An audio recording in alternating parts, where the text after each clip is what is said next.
गोरखपुर में झंगहा पुलिस ने महिलाओं को निशाना बनाने वाले सीरियल किलर अजय निषाद की चार्जशीट दाखिल कर दी है। ये किलर महिलाओं को तड़पाने और चीख सुनने के लिए रात में उनके सिर और चेहरे पर हमला करता था। ऐसा करके उसे मजा आता था। अजय के हमले से एक महिला की मौत हो गई थी और 4 महिलाएं गंभीर रूप से घायल हुई थीं। किलर को बीते 17 नवंबर को पुलिस ने गिरफ्तार किया था। किलर रेप केस में पहले भी जेल जा चुका है।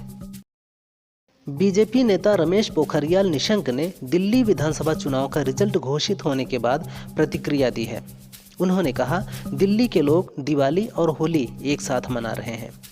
दिल्ली की जनता को 10 साल के नरक से आज़ादी मिल रही है और उन्होंने पीएम मोदी पर भरोसा जताया है।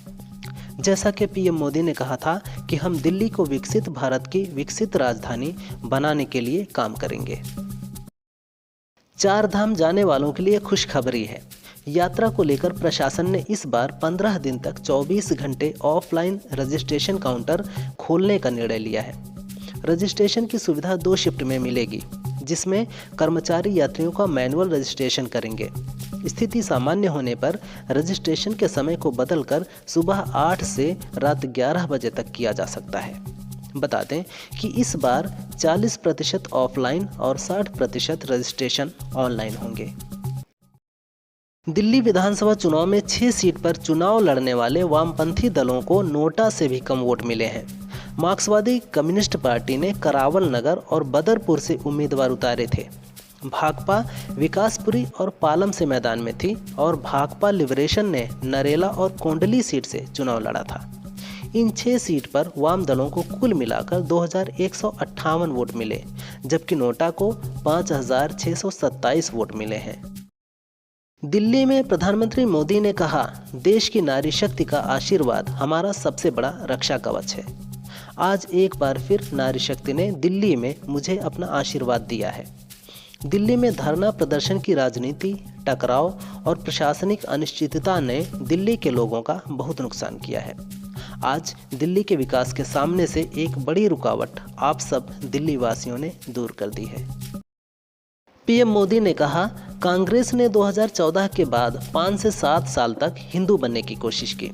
मंदिर में जाना, माला पहनना। उन्हें लगा कि ऐसा करेंगे तो बीजेपी के वोट बैंक में सेंध लगाकर कुछ वोट ले आएंगे।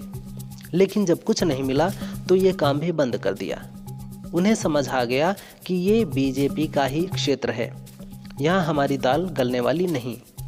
दिल्ली में इंडी गठबंधन के ही दलों ने एकजुट होकर कांग्रेस को उसकी हैसियत बताने की कोशिश की। प्रयागराज महाकुंभ में आग लगने की घटनाएं जारी हैं। कल शाम फिर से महाकुंभ में आग लगी। आग में एक टेंट जल गया। हादसे में कोई व्यक्ति हताहत नहीं हुआ है। Chief fire officer Pramod Sharma ने बताया कि फायर स्टेशन के सामने चक्रपाणी महाराज के टेंट में आग लगी थी। समय रहते फायर स्टेशन की टीम ने मौके पर पहुंचकर आग पर काबू पा लिया। हमारी टीम ने टेंट में फंसे लोगों को सुरक्षित बाहर निकाल लिया है। दिल्ली विधानसभा चुनाव में बीजेपी की प्रचंड जीत हुई है। इस मौके पर पीएम मोदी ने कांग्रेस पर जोरदार हमला बोला है। उन्होंने कहा, आज फिर लोगों ने कांग्रेस को संदेश दिया है। दिल्ली चुनाव में कांग्रेस ने 0 की दोहरी हैट्रिक लगाई है। देश की सबसे पुरानी पार्टी पिछले 6 बार से राष्ट्रीय राजधानी में एक भी सीट नहीं जीत पा रही है। वे खुद को हार का गोल्ड मेडल दे रहे हैं। अयोध्या के मिल्कीपुर उपचुनाव में बीजेपी प्रत्याशी चंद्रभानु पासवान 1,46,397 वोट पाकर विजयी हुए हैं। वहीं सपा प्रत्याशी अजीत प्रसाद को 84,687 वोट मिले हैं। चंद्रभानु ने अजीत को 61,710 वोट से हराया है।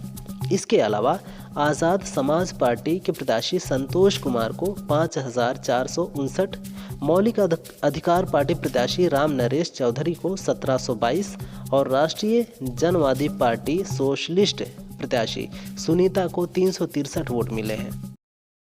दिल्ली की जीत के बाद पीएम मोदी ने कांग्रेस पर हमला बोला है। उन्होंने कहा कि कांग्रेस को लगातार दिल्ली की जनता नकार रही है।